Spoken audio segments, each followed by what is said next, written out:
Olá pessoal, bem-vindos à nossa quarta aula e hoje nós então daremos continuidade ao nosso estudo da matemática, só que hoje estudando um pouquinho mais a fundo agora as formas geométricas, ou seja, nós iniciaremos hoje o conteúdo de geometria, certo? Então, para isso, nós vamos começar falando hoje nessa unidade chamada Nossa Realidade e as Formas que nos Rodeiam. A gente vai começar a estudar a geometria, como eu disse para vocês, que ela é o quê? Ela é a parte da matemática que estuda as figuras, a forma dessas figuras, os elementos que as compõem e as propriedades que essas figuras acabam tendo também, certo? Então, o primeiro conteúdo da geometria que a gente começa estudando, e é a base, na verdade, né, de todo o conteúdo, é a parte das retas. Ou seja, todo mundo já viu, né, uma reta. E elas são muito importantes dentro da matemática. Por quê? Elas são importantes porque é através dela, é por meio delas que nós conseguimos criar outras figuras. Você já deve ter visto, né? Um quadrado, por exemplo. O que é um quadrado? Ele é a união de quatro retas entre si que formam ângulos de 90 graus, né? Ou seja, qualquer figura geométrica ela é formada, geralmente, né? Não é qualquer, mas a maioria das figuras geométricas elas são formadas por retas. Então é importante que a gente saiba identificar essas retas e conhecer algumas propriedades que existem a partir delas. Tudo bem? Então vamos começar no seguinte. Quando a gente fala de retas, elas podem ser classificadas inicialmente em retas paralelas. Você já deve ter ouvido falar no nome paralelo, né? A gente conhece muito duas ruas que são paralelas. O que significa isso? São retas que não se encontram, ou seja, elas sempre seguem a mesma direção, elas têm a mesma inclinação. Então eu poderia aumentar elas infinitamente, que elas continuariam não se encontrando, elas sempre estariam na mesma direção. Então olha só no desenho ali, nós temos a reta R e a reta S, são os nomes que nós demos para elas. Geralmente retas recebem letras minúsculas para ter um nome, certo? E elas não se encontram, elas não se cruzam em lugar nenhum. Então isso faz delas serem chamadas de paralelas. O símbolo ali, o R e aqueles dois tracinhos, aquelas dois pequenos segmentos paralelos ali, S, é o símbolo para a gente dizer que duas retas são paralelas, certo? Então, de um modo geral, quando nós temos retas paralelas, elas são retas que não se cruzam, que não tem nenhum ponto de encontro entre elas. Nós também podemos ter retas perpendiculares. O que seriam retas perpendiculares, gente? São retas que ela está uma exatamente na posição horizontal e outra exatamente na posição vertical, formando entre elas quatro ângulos. E esses ângulos, eles têm todos a mesma medida, que é um ângulo de 90 graus, que é aquele ângulo das quinas, né, dos pontos de encontro 90 graus.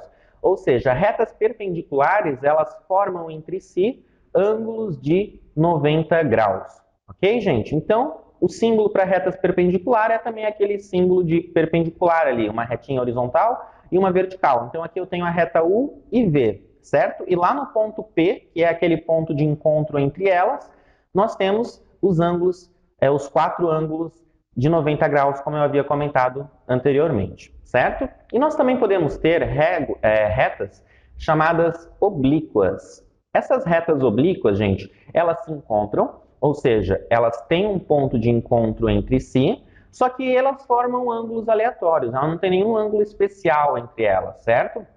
Não é um ângulo de 90 graus, mas ela acaba formando ali outros ângulos também. Então, são retas apenas que se encontram aleatoriamente, certo? Então, nós temos as retas paralelas, as perpendiculares e as retas oblíquas. E ali você tem um símbolo também para retas oblíquas, certo? A reta M e a reta L. É importante saber reconhecer essas retas nos nossos estudos que nós faremos daqui em diante, certo? Continuando então.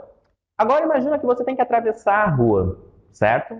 Então imagina, quando você vai atravessar a rua, qual que é a menor distância a ser percorrida? Qual é o trajeto que você tem menos esforço, que vai te poupar trabalho para atravessar a rua? Que tipo de reta seria essa? Que tipo de reta que você considera que descreve o percurso que você faz quando quer atravessar a rua? Você tem ideia? Olha só, por exemplo. Olha esse caminho 1, que é dessa imagem que nós temos. Nós temos aqui uma reta oblíqua, certo? Porque ela encontra a calçada, vamos dizer assim, só que ela está formando ali um ângulo qualquer entre essas duas margens da rua, né? Esse seria o caminho 1. E nós temos também o caminho 2. Qual que é a diferença do caminho 2 para o caminho 1? O caminho 2 também é uma reta oblíqua, certo? Só que ela é uma reta que forma 90 graus perpendicular. No caso ali, a linha pontilhada representa esse nosso segmento de reta, né? Ela é 90 graus. Ou seja, olhando para essas duas figuras, vocês já conseguem perceber qual delas que é a menor distância, não? Que é o caminho 2. Por quê, então? Porque sempre que nós temos retas paralelas, a menor distância entre elas é o segmento, ou seja, quando eu falo segmento, eu estou me referindo a um pedaço de uma reta, né? Perpendicular às duas. Então, sempre que nós temos uma reta perpendicular a outras duas retas, essa reta representa a menor distância entre elas, ok? Então, para você ter a menor distância entre duas retas, é sempre uma reta que forma um ângulo de 90 graus entre elas, certo? Então, isso é importante também que vocês tenham noção desse conceito. Então, nós já estamos falando de retas e estamos falando de posições entre retas, né? E nós vimos que quando duas retas se encontram, elas formam um ângulo entre si, elas acabam formando ângulos. Então, agora é a nossa próxima etapa, é o estudo dos ângulos, então, propriamente dito, certo? Quando a gente fala de ângulos, também existem classificação para esses ângulos. Então, vamos ver o seguinte. É muito comum a gente usar expressões do tipo vou dar meia volta, dar uma volta inteira, ou ainda um giro de 180 graus, ou um giro de 360 graus e assim por diante, certo? Todas essas expressões, elas dizem respeito à ideia de ângulos. Então, por exemplo, vamos pensar num ponteiro do relógio, né? Que eu acho que é a principal situação onde nós conseguimos perceber a existência de ângulos. Imagina que uma volta inteira, né? O ponteiro do relógio, ela dá uma volta inteira no relógio voltando para o mesmo ponto inicial no qual ele estava. Ou seja, um dia completo, algo nesse, ou meio-dia completo, né? Algo assim. Quando a gente tem uma volta completa formando um círculo, esse ângulo, nós dizemos que ali existe um ângulo de 360 graus, que é uma volta cheia, uma volta completa entre o círculo, né? Quando nós damos meia volta apenas, imagina que o ponteiro do relógio percorreu metade, né, da distância. Então, nós temos um ângulo de 180 graus, que nada mais é do que a representação da metade do ângulo de 360 graus, certo? Então, 360 graus é um ângulo de uma volta inteira, 180 graus é um ângulo de meia volta.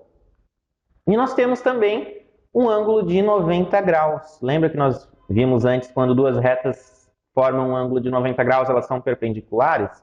Então, 90 graus representa 1/4 de 360 graus, né? Ou seja, 1/4 de uma circunferência, 90 graus, então. Ângulo de 90 graus é chamado de ângulo reto, porque ele forma essas duas retinhas, né? Elas formam um percurso reto entre si. Então, o que acaba acontecendo? Quando eu tenho um ângulo que ele é agudo, vocês já devem ter ouvido a expressão, né? Ângulo agudo. Ele é um ângulo, gente, menor que 90 graus. Qualquer ângulo cuja medida, né, é menor do que 90 graus, sei lá, 20 graus, 45 graus, 60 graus, 89 graus. Qualquer ângulo que tem uma medida menor que 90, ele é chamado de ângulo agudo. Quando nós temos um ângulo de exatamente 90 graus, como eu disse, ele é chamado de ângulo reto, ok? Então, ele é um ângulo que acaba formando por si só 90 graus. E nós temos um ângulo obtuso. O que seria um ângulo obtuso? É um ângulo maior que 90 graus, certo? Qualquer ângulo maior que 90, ele é chamado de ângulo obtuso. Então, relembrando, agudo menor que 90, reto exatamente 90 graus e obtuso maior que 90 graus. E o ângulo raso, ele também recebe o nome, né, para raso quando nós temos um ângulo de 180 graus, que é o ângulo de meia volta, ele também pode acabar se chamando ângulo raso. Então, os nomes especiais de ângulos é o reto, 90 graus, e o raso, de 180 graus. O 360 seria um ângulo de uma volta, tá? Ele não acaba tendo um outro nome só para ele assim também. Certo? Vamos ver um problema, então, referente agora a essas questões que nós acabamos de ver. Olha só, gente. Observe os desenhos dos ângulos que a Aninha fez em seu caderno de matemática. Eles representam que tipos de ângulos. Então, olha ali, nós temos 4 ângulos aqui, certo? Eu quero saber qual dessas alternativas que representa o ângulo, que representam as classificações daqueles ângulos ali. Então, por exemplo, vamos olhar a letra A. Agudo, obtuso, raso e reto. O primeiro ângulo, ele é um ângulo... O que vocês consideram ele? É um ângulo agudo, será? Imagina o ângulo de 90 graus, né? Esse primeiro, ele é um ângulo menor do que 90 graus. Então, nós vimos que todo ângulo que é menor que 90, ele é agudo. Então, beleza, o primeiro ângulo, o ângulo 1 da nossa figura, ele é um ângulo agudo. E o segundo ângulo? O segundo ângulo, ele é maior que 90, mas ele não é 180 graus, ele é menor que 180, né? Então, o ângulo maior que 90, como é que acaba se chamando?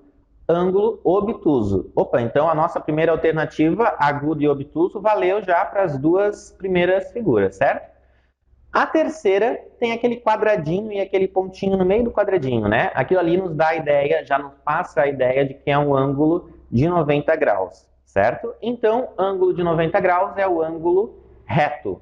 Então, a primeira alternativa já não pode mais ser, porque o ângulo 3 ele é um ângulo reto, e segundo a alternativa A, ela está nos falando que ela é um ângulo raso.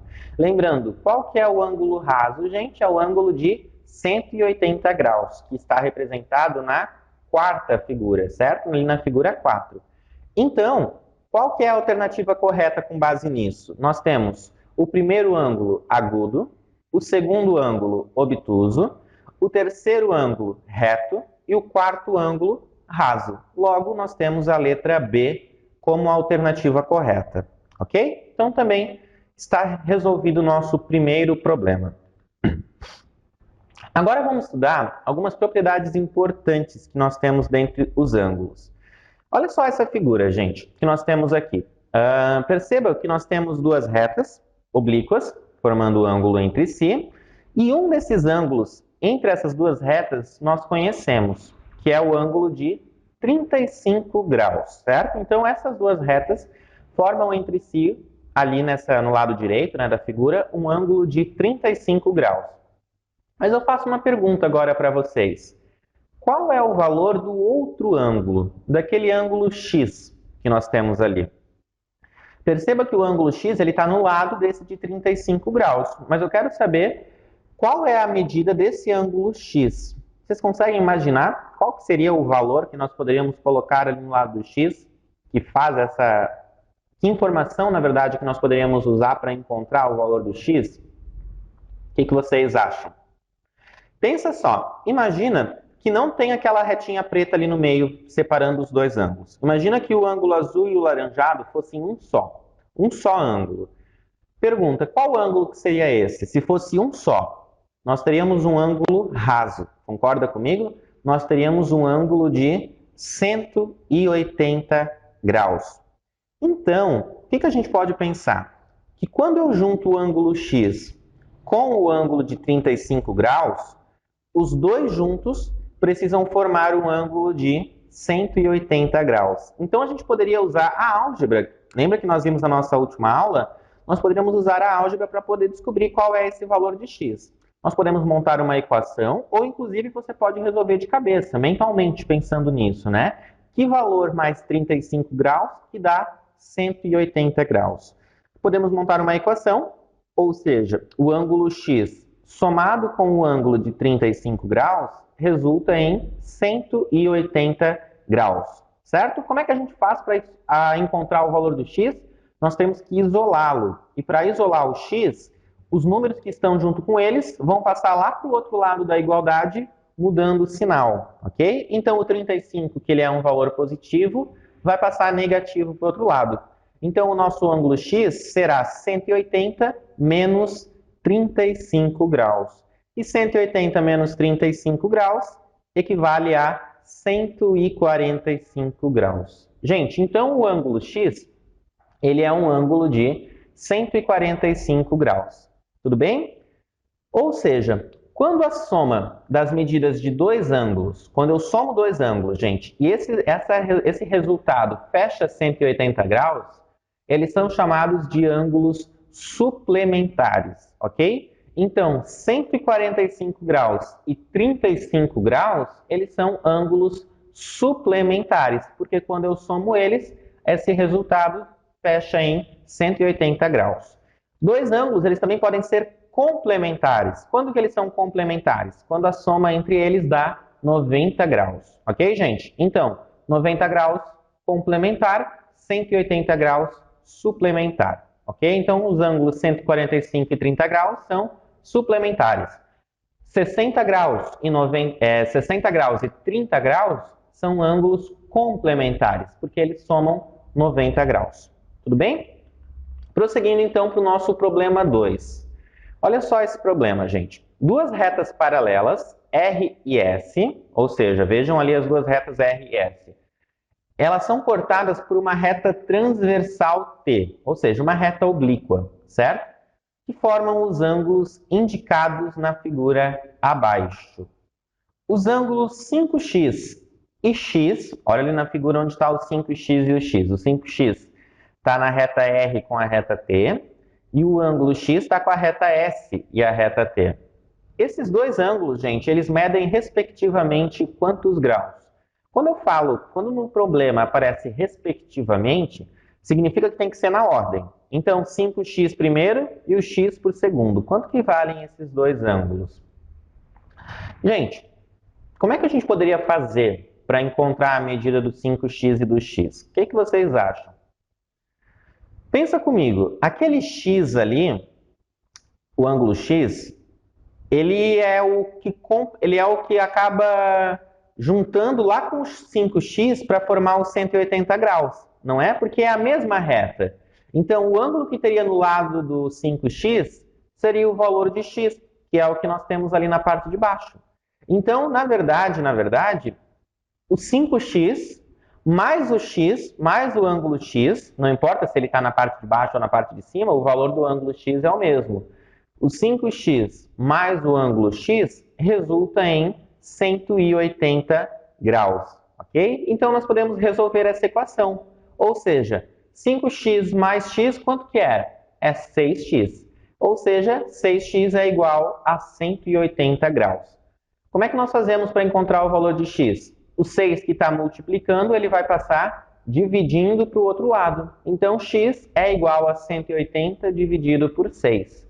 180 dividido por 6 é 30 graus. Gente, achamos o valor de x. X mede 30 graus, ok? Mas vamos olhar o que o problema pedia mesmo. Os ângulos 5x e x medem respectivamente quanto? Nós temos que saber quanto que media o ângulo 5x. O que era o 5x? Era 5 vezes x, certo? E o nosso x é 30. Então, se eu tenho 5 vezes x, eu vou ter 5 vezes 30, o que nos dá 150 graus. Gente, então, o ângulo 5x mede 150 graus e o ângulo x mede 30 graus. Ou seja, a alternativa correta é a letra B, 150 graus e 30 graus. E não dá junto? 150 mais 30 graus, quanto que fecha, gente? 180 graus. Ou seja, são dois ângulos, de novo, suplementares, certo? Dois ângulos cuja soma fecha em 180 graus. Vamos para mais um problema, problema 3. Olha só, a imagem abaixo mostra o cruzamento entre duas retas e o vértice V. O que é vértice, gente? Vértice é o ponto de encontro dessas duas retas, certo? Então, o ponto V é onde essas duas retas se encontram. Qual é a medida do ângulo AVC? O que é o ângulo AVC? Pensa que nós temos 5 pontos nessa reta. O ponto A, o B, o C, o D e o V. E eu quero saber, gente, qual é a medida do ângulo AVC. O ângulo AVC é aquele ângulo aqui do lado esquerdo. É aquele ângulo onde está 10x menos 40. Não sei se vocês conseguem perceber, porque essas três letras formam o ângulo AVC, que é aquela abertura ali para o lado esquerdo, certo? Eu quero saber, então, qual é a medida desse ângulo AVC. Pessoal, como é que a gente vai fazer para calcular? Nós sabemos que o ângulo AVC mede 10x menos 40 e que o ângulo BVD, mais 20. Olha só para a abertura desses dois ângulos. Olha para a abertura entre eles. Vocês conseguem perceber alguma familiaridade entre esses dois ângulos? Vocês conseguem perceber alguma semelhança entre eles? Se vocês conseguiram perceber que eles são iguais, vocês estão certos, certo? Sempre que nós temos dois ângulos opostos pelo vértice, o que significa isso? Que eles estão um ao contrário do outro, mas no mesmo vértice, esses dois ângulos são iguais. Então, por exemplo, gente, se o ângulo AVC for 40 graus, o ângulo BVD também vai ser 40 graus pelo vértice, ok? Então, para poder achar o ângulo AVC, eu tenho que saber o valor de x. Então, basta que nós desenvolvamos uma equação. Sabendo que esses dois ângulos são iguais, então eu sei que 10x menos 40 é igual a 4x mais 20.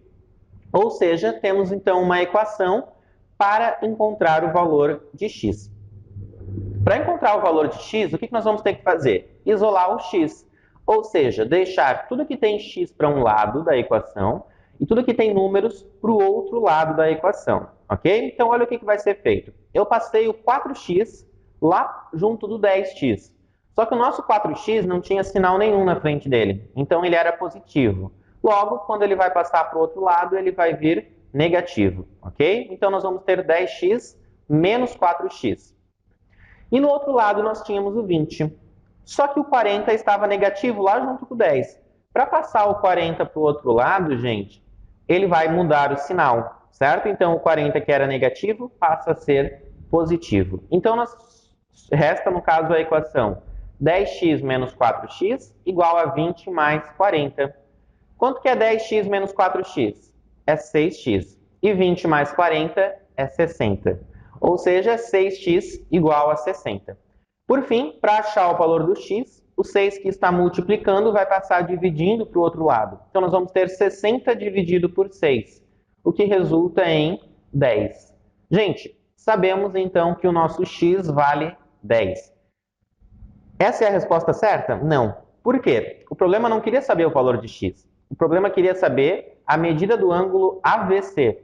Ou seja, o ângulo AVC era 10x menos 40. Então, basta que nós façamos a substituição do x por 10. Ou seja, 10 vezes 10 menos 40. Fazendo a multiplicação primeiro, 10 vezes 10 dá 100. 100 menos 40, 60. Logo, gente, o nosso ângulo AVC mede 60 graus. Alternativa correta, letra D. Tudo bem? Então, calculamos a letra D, a questão 3 também. Gente, vamos começar agora a estudar um pouco a respeito dos triângulos, que é uma forma matemática de extrema importância mesmo, certo? O que nós temos nos triângulos? Um triângulo, gente, ele pode ser classificado, quanto aos lados, de três formas principais. Ele pode ser um triângulo equilátero, ele pode ser um triângulo isósceles e ele pode ser um triângulo escaleno. Qual que é a diferença entre eles? Olha ali para o desenho do equilátero, gente. Todos os lados dele são iguais. Então, num triângulo equilátero, os três lados têm a mesma medida. Todos têm o mesmo comprimento. No triângulo isósceles, pessoal, dois lados têm o mesmo tamanho e um terceiro lado acaba sendo diferente. Então, perceba ali no triângulo isósceles que os dois laterais dele acabam tendo o mesmo comprimento. A base que muda um pouquinho, tá? Então, dois lados ele é chamado de isósceles.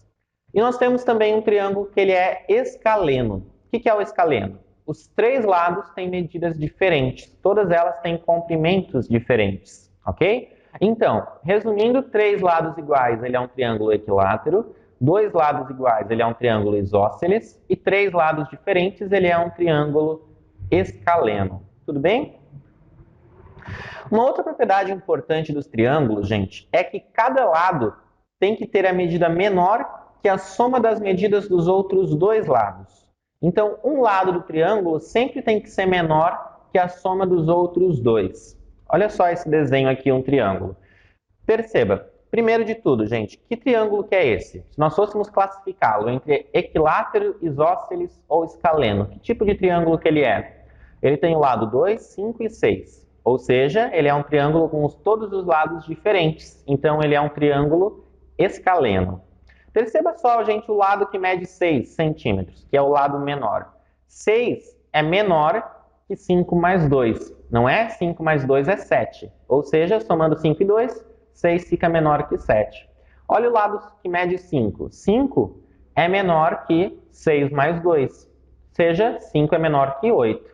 E o 2, obviamente, ele é menor que 5 mais 6 ou 6 mais 5. Certo, gente? Essa é uma propriedade importante. Para o triângulo poder existir, cada lado tem que ser menor que a soma dos outros dois lados. Tudo bem? Terceira propriedade importante. Qualquer que seja o triângulo que você considerar, gente, a soma das medidas de seus ângulos internos é sempre a mesma, 180 graus. Gente, todo triângulo tem dentro dele 3 ângulos, certo? Os 3 lados formam 3 ângulos. Quando você soma esses 3 ângulos, quando você junta esses 3 ângulos, a soma entre eles sempre vai resultar em 180 graus. Não importa o tipo de triângulo, não importa o tamanho do triângulo, gente. Sempre a soma de 3 ângulos de um triângulo equivale a 180 graus, ok? E quarta propriedade, os triângulos são figuras geométricas importantes porque geram as demais figuras. Um quadrilátero, ele pode ser sempre decomposto em no mínimo 2 triângulos. Ou seja, o que é um quadrilátero? É uma figura que tem 4 lados. Então eu posso dividir ele em 2 triângulos. Um pentágono, o que é um pentágono? É uma figura que tem 5 lados, né? Ele pode ser decomposto em no mínimo 3 triângulos. E assim por diante. Então, gente, os triângulos, eles, assim como as retas formam as figuras geométricas, os triângulos formam a área dessas outras figuras geométricas. Elas acabam também servindo para criar outras figuras geométricas, certo? Vamos para um problema 4, então? Olha só, gente. Uma peça de mosaico é confeccionada a partir do corte de um azulejo quadrado. Os lados do quadrado são paralelos e os ângulos feitos pelos cortes são representados conforme o desenho abaixo.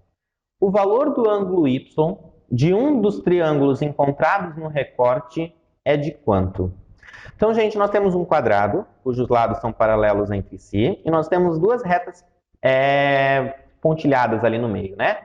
Que a parte de baixo acaba formando um triângulo, cujos ângulos, um dos ângulos a gente conhece, é o ângulo de 50 graus, e o outro é o ângulo y, certo? E lá em cima nós temos um outro ângulo, pessoal, que é o ângulo de 120 graus. Eu quero saber, o problema pede, qual é a medida do ângulo y? Naquele ângulo ali, é 10, é 40, é 50 ou é 70? Como é que vocês pensariam para poder resolver essa questão? A gente quer achar o y, né? Mas aquele 120 graus lá em cima, ele não está dado ali só para confundir. Ele vai ter uma função no nosso problema. Olha só uma coisa, gente. Imagina que a gente completasse os 120 graus, né? Perceba que esses 120 graus, com esse ângulo em vermelho, eles são ângulos suplementares. Ou seja, eles formam 180 graus entre si. São ângulos suplementares que formam 180 graus entre si. Sabendo que aquele ali é 120, quanto que mede o ângulo em vermelho?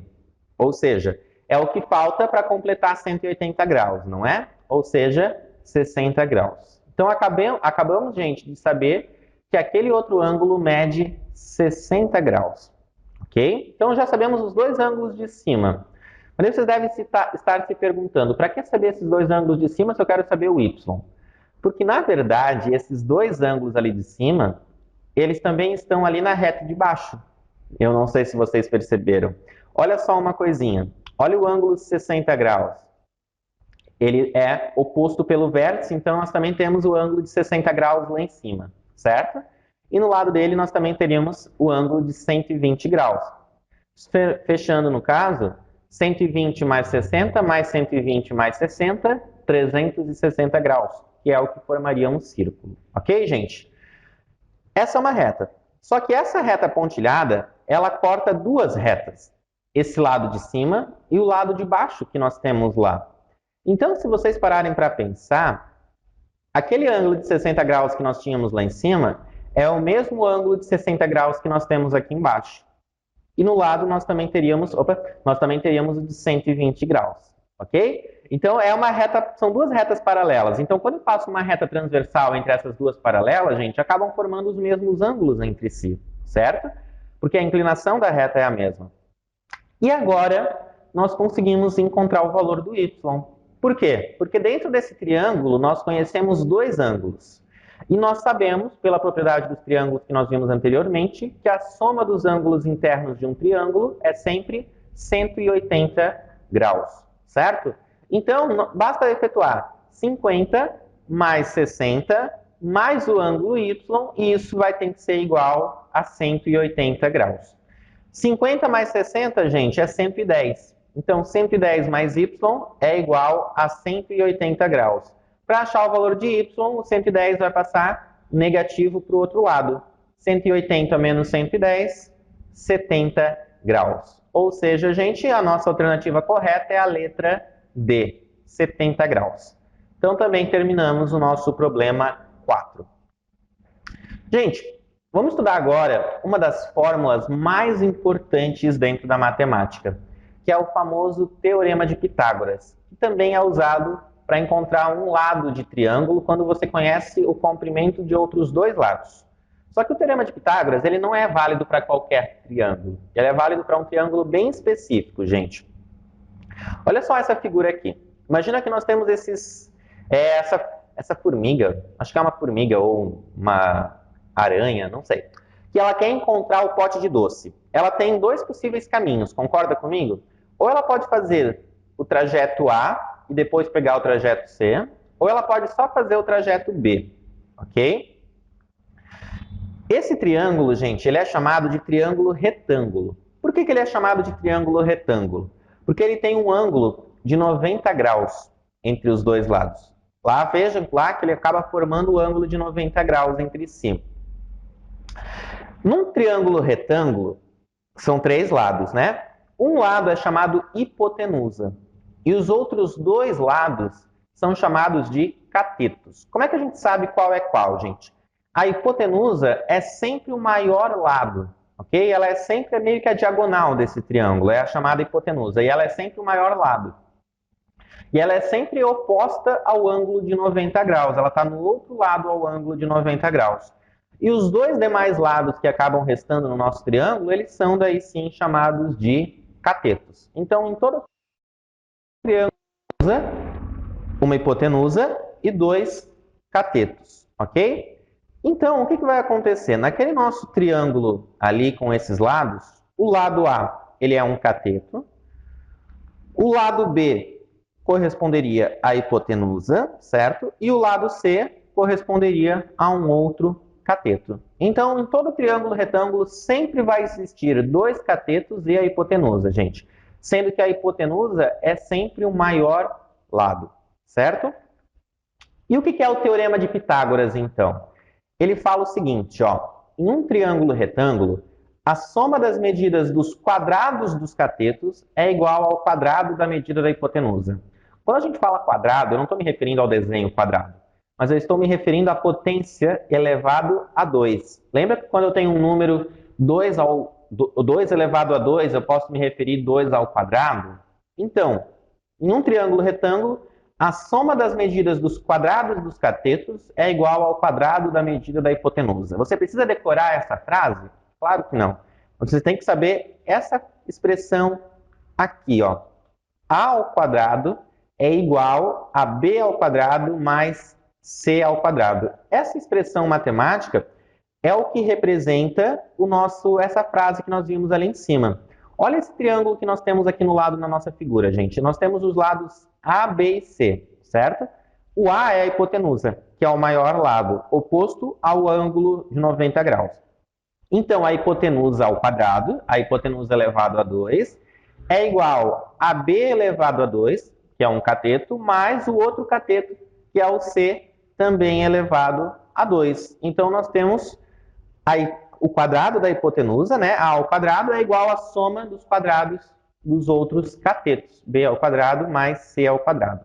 Essa expressãozinha vocês têm que saber, pessoal. Ela é muito cobrada nas provas, ok? O Teorema de Pitágoras. Então, vamos usar ele agora, vamos aprender como é que a gente usa ele na prática.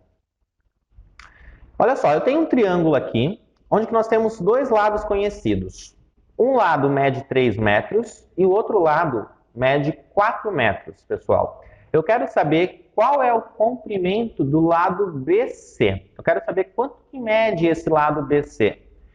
Primeira pergunta que vocês têm que se fazer. O lado BC, ele é uma hipotenusa ou ele é um cateto? O lado BC, gente, ele é oposto a 90 graus e ele já é o maior lado do nosso triângulo. Então, nós queremos descobrir a hipotenusa desse triângulo, certo? Então, o A vai ser a nossa hipotenusa, então nós não conhecemos quanto que vale o valor do A. O B, nós podemos assumir que é o 3, que vale 3, que é um cateto, e o C, que é o outro cateto, mede 4.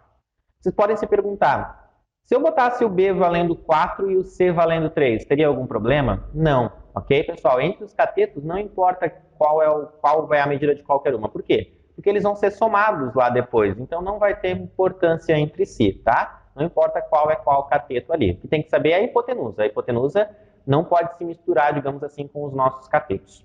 Então, o Teorema de Pitágoras serve para quando nós conhecemos dois lados do triângulo e queremos descobrir o terceiro lado. Nesse caso, queremos descobrir a hipotenusa. Lembrando que a fórmula do Teorema de Pitágoras, então, é A elevado a 2 igual a B elevado a 2 mais C elevado a 2. Gente, substituindo B e C, o B valendo 3 e o C valendo 4, ok? Olha só, então ficou A ao quadrado igual a 3 ao quadrado mais 4 ao quadrado, ou elevado a 2. Muita gente comete um erro aqui, que faz o quê? 3 mais 4, 7, 7 elevado a 2, e daí resolve a questão. Gente, nós não podemos fazer isso. Primeiro, nós precisamos resolver essas duas potências separadamente, ok? Então, o nosso A ao quadrado vai ser 3 ao quadrado. O que é 3 elevado a 2? É 3 vezes 3, o que vai dar 9. E 4 ao quadrado é 4 vezes 4, o que vai dar 16. Então, agora sim eu posso somar 9 mais 16, nós vamos ter 25. Gente, mas a conta não terminou. Por quê? Tá vendo aquele 2 pequenininho ali em cima do A? Então, lembra que a fórmula é hipotenusa ao quadrado. Então, nós temos que sumir com aquele 2 dali de cima, gente. No final do Teorema de Pitágoras, para a gente sumir com aquele 2, sempre tem que fazer o quê? Tirar a raiz quadrada daquele número. O que significa a raiz quadrada? Que número vezes ele mesmo que dá 25? Pensa na tabuada. Que número vezes ele mesmo que a resposta é 25? Ou seja, pessoal, é 5, não é? 5 vezes 5 é 25. Então, a raiz quadrada de 25 vale 5. Sempre a última etapa, quando a gente está usando o Teorema de Pitágoras, é calcular a raiz quadrada. Certo, gente? Então, aqui nós vamos estar calculando a raiz quadrada de 25, no caso, é 5. Então, o lado BC mede 5 metros. Ok, gente? É uma coincidência que é 3, 4 e 5. Não quer dizer que vai ser sempre assim sucessivos, um depois do outro certinho, tá? É uma coincidência que o 3 e o 4 geram uma hipotenusa valendo 5. Vamos ver um outro problema. Eu tenho agora um outro triângulo que mede 5 centímetros de lado e 12 centímetros de lado. Eu quero saber quanto que mede, de novo, a hipotenusa. Então, é mais um trabalho para a gente fazer novamente. Pessoal, então a hipotenusa é o A, como nós já vimos antes. O B eu vou chamar de 5 e o C eu vou efetuar que ele vale 12, certo? Então, a hipotenusa B5, C valendo 12. Resolvendo o nosso Teorema de Pitágoras, A ao quadrado é igual a B ao quadrado mais C ao quadrado. Vamos ter, então, que A ao quadrado é igual a 5 elevado a 2 mais 12 elevado a 2. O que é 5 elevado a 2? É 5 vezes 5, o que nos dá 25. E 12 vezes 12, né, é 144. Então, somando 25 mais 144, nós vamos ter 169. Qual que é a próxima etapa, então, para resolver isso? É tirar a raiz quadrada de 169. E se você fizer, você pode ir fazendo o teste, gente. Você lembra? 10 vezes 10 é 100. 11 vezes 11. 11 vezes 11 você faz o teste. Vai dar 121. 12 vezes 12, 144. 13 vezes 13, 169. Então, a raiz quadrada de 169, gente, é 13, certo? Então, aquele outro lado do triângulo, ele valeria 13 centímetros, certo? Também, então, resolvemos esse outro exemplo. E eu trago agora mais um problema, então, para nós resolvermos, que é esse problema 5. Olha só, gente. Uma antena precisa ser fixada por 2 cabos de aço, conforme a figura abaixo. A quantidade mínima necessária de cabo de aço é de quanto? Então, olha só. Perceba ali a antena no meio da nossa figura. É aquele pedaço mais escuro. E ela mede 3 metros de comprimento. E nós vamos ter 2 cabos de aço que saem do topo da antena até no chão. A distância da antena, da base da antena, até onde o cabo de aço chega, é de 1 metro, para ambos os lados. Então, eu quero saber quantos metros de cabo de aço eu tenho que ter. Gente, isso forma 2 triângulos, certo? E o cabo de aço, ele representa a hipotenusa desses 2 triângulos. Então, nós poderíamos imaginar isso como sendo um triângulo cujos catetos medem 3 metros e 1 metro. E nós queremos saber a hipotenusa desse triângulo. Então, nós queremos saber o cabo de aço, que é essa figura que eu botei ali em laranja para mostrar bem que representa a hipotenusa. Logo, nós podemos afirmar do Teorema de Pitágoras que o B vale 3 e o C vale 1. Tudo bem? Então, quando nós aplicamos o Teorema de Pitágoras, A ao quadrado igual a B ao quadrado mais C ao quadrado, nós vamos ter A ao quadrado igual a 3 elevado a 2 mais 1 elevado a 2. Quanto que dá 3 elevado a 2? Dá 9. E 1 elevado a 2 é 1 vezes 1, que dá 1. 9 mais 1 vale 10. Gente, agora a próxima etapa é tirar a raiz quadrada de 10. Só que o 10, ele não tem uma raiz quadrada exata. Como assim não tem raiz exata? Veja só, 3 vezes 3 é 9. Então, a raiz quadrada de 9 é 3. 4 vezes 4 é 16. Então, a raiz quadrada de 16 é 4. O 10 não vai ter um número inteiro que multiplicado por ele mesmo dê 10. Teria que ser um número decimal. Só com a calculadora para a gente saber exatamente qual que é o número exato da raiz quadrada de 10, pessoal. Mas se vocês olharem para as nossas alternativas, aparece raiz quadrada ali nas alternativas. Então, nesses tipos de problema, quando não dá para calcular uma raiz quadrada exata, a gente deixa a resposta na própria raiz, certo? Então, o A, a gente pode dizer que ele vale raiz quadrada de 10, que é a hipotenusa. Só que no problema pedia a quantidade mínima de cabo de aço. E o cabo de aço ele é colocado 2 vezes, uma em cada lado, concorda? Então, o nosso total vai ser o quê? A raiz quadrada de 10 num lado, mais a raiz quadrada de 10 no outro lado. O que é a raiz quadrada de 10 mais a raiz quadrada de 10, pessoal? É 2 vezes a raiz quadrada de 10. Então, a resposta para esse nosso problema, no caso, seria a letra B, ok? 2 vezes a raiz quadrada de 10. Gente, vamos estudar agora alguns polígonos. O que significa polígono? A figura polígono, ela vem do grego e significa muitos ângulos, certo, gente? E os nomes dos polígonos são dados a partir do total de lados que eles costumam ter. Então, os polígonos são figuras fechadas formadas por pequenos segmentos de reta. Eu trouxe alguns aqui para vocês se familiarizarem. Por exemplo, o pentágono. O pentágono ele é uma figura formada por 5 lados, né?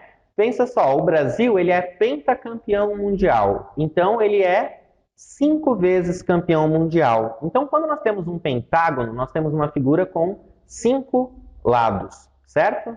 Nós poderíamos ter um hexágono ou hexágono, que é uma figura com 6 lados. Até estou vendo aqui, essa minha figura que eu coloquei aqui para vocês, gente, ela não é um hexágono, agora que eu vi. Olha só, vamos fazer junto entre nós aqui. Não é hexágono, porque se a gente contar quantos lados tem essa figura, ela tem 1, 2, 3, 4, 5, 6, 7, 8 lados, tá bom? Não é hexágono, ela é um octágono ou octógono. É uma figura que tem 8 lados. Não é hexágono ali, é uma figura que tem 8 lados, então ela é octágono ou octógono.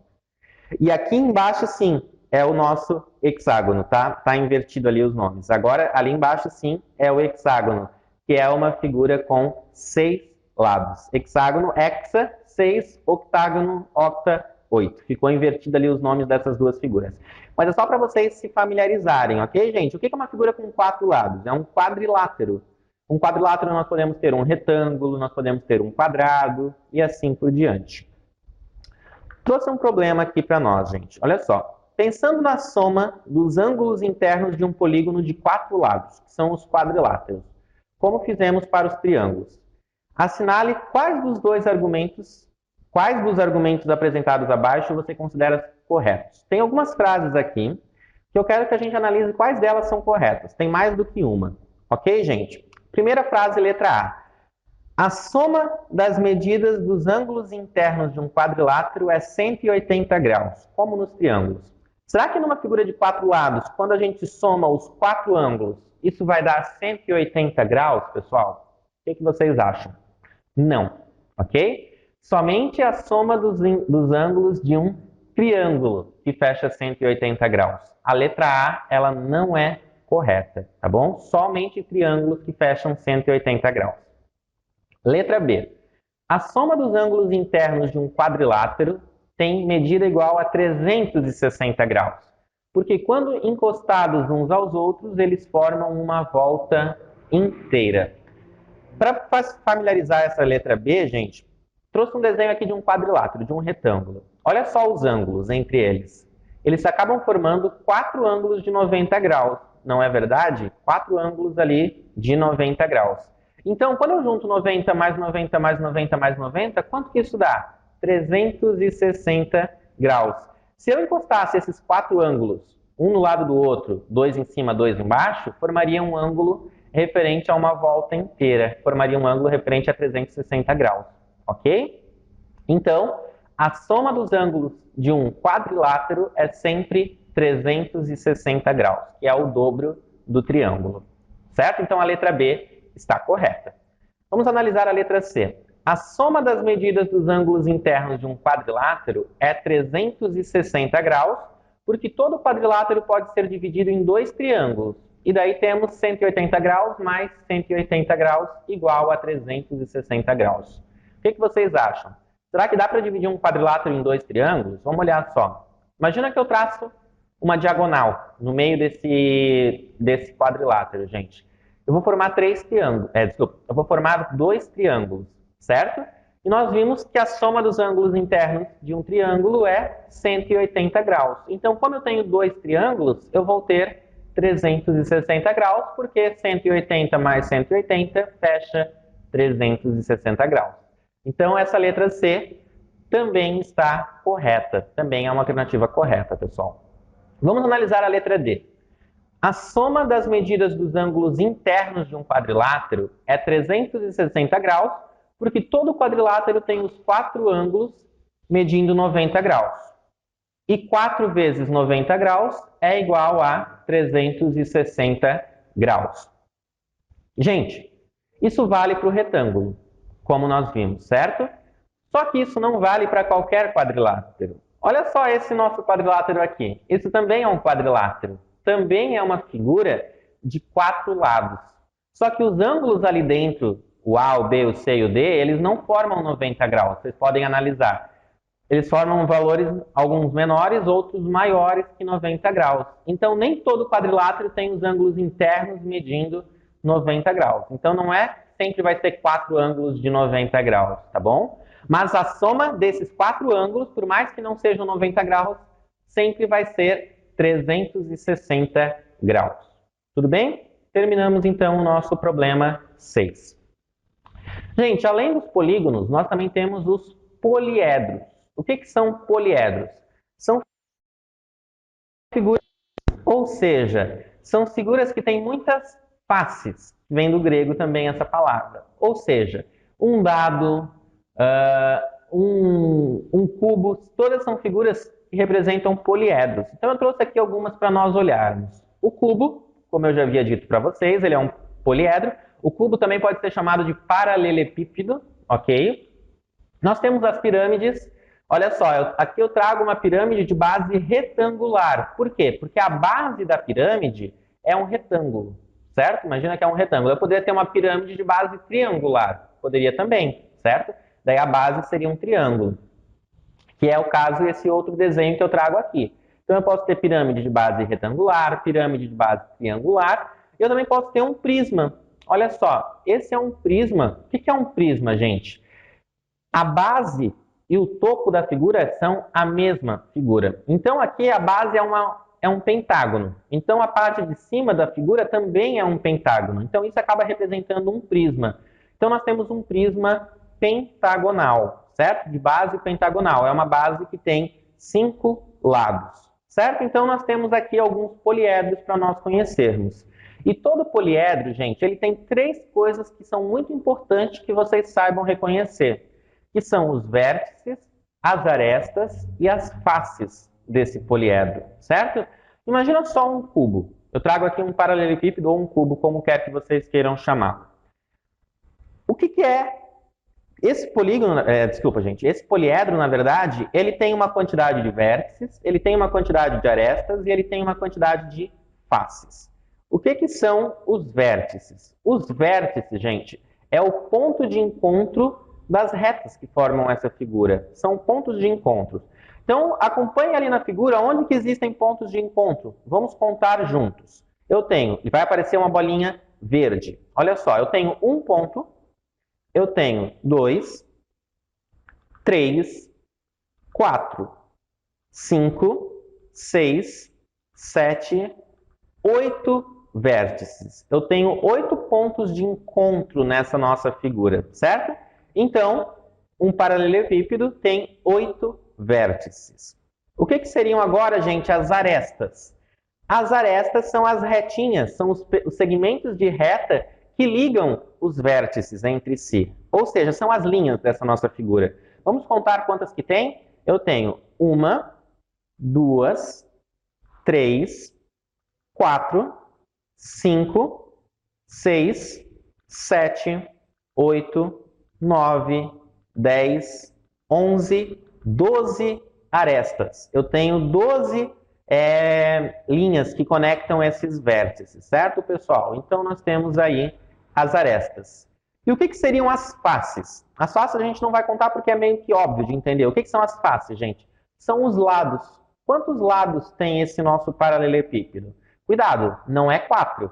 Na lateral existem 4 lados, né? Mas tem ainda a parte de cima e tem ainda a parte de baixo. Então, esse polígono, gente, ele tem 6 faces. Poliedro, né? Esse poliedro, então, ele tem 6 faces, 8 vértices e 12 arestas. Certo, gente? É muito importante que vocês saibam reconhecer o número de vértices, arestas e faces de um polígono, de um poliedro. O poliedro ele tem, então, vértices, que são os pontos de encontro, as arestas, que são as linhas que conectam esses pontos, e as faces são as laterais, a parte de cima e também a parte de baixo, certo? Vamos para um último problema que nós temos aqui, que eu trago para vocês, gente. Olha só. Uma fábrica de parafusos tem uma preocupação especial com as arestas dos seus produtos, pois podem causar acidentes quando não lixadas corretamente. Os funcionários precisam lixar manualmente todas as arestas dos parafusos produzidos. A figura representa um tipo desses parafusos conhecido como sextavado, que possui a cabeça na forma de um prisma regular hexagonal. O número de arestas na cabeça de um parafuso sextavado que devem ser lixadas é de quanto? Gente, eu quero saber, na cabeça desse parafuso, quantas arestas que existem nesse prisma regular hexagonal, ok? Só no prisma. Vocês poderiam fazer essa figura riscando em cima os lados dela, né? Mas lembrem-se que tem lados que ficam na parte de trás, que a gente não consegue enxergar. Então, uma dica que eu dou para vocês nesses casos é vocês desenharem um protótipo de um prisma maior e meio que tentando enxergar as partes de trás. E as partes de trás você faz uma linha pontilhada para enxergar melhor. Por exemplo, eu trouxe aqui um desenho de um prisma hexagonal, tá? Claro que ali no parafuso ele é bem estreitinho, mas ele ser maior ou ele ser menor, a quantidade de arestas é a mesma, não vai mudar. Então, me ajuda ali a contar quantas arestas que tem. Vamos começar pela parte de cima. Vai aparecer ali na figura. 1, 2, 3, 4, 5, 6 arestas na parte de cima. Agora na parte de baixo. 7, 8, 9, 10, 11, 12 arestas já no total. Acabamos, gente? Não. Tem as laterais ainda, certo? Então, 12, paramos em 12. 13, 14, 15, 16, 17, 18. Ou seja, gente, a nossa resposta certa, a quantidade de arestas de um parafuso sextavado é 18. Letra C seria a nossa resposta correta, então.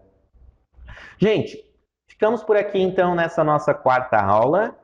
Viram que foi uma aula com bastante conteúdos, mas são conteúdos muito importantes. Então, estudem, revisem, façam os exercícios e espero vocês, então, na nossa próxima aula, a aula 5. Ok, gente? Abraço a todos. Até mais.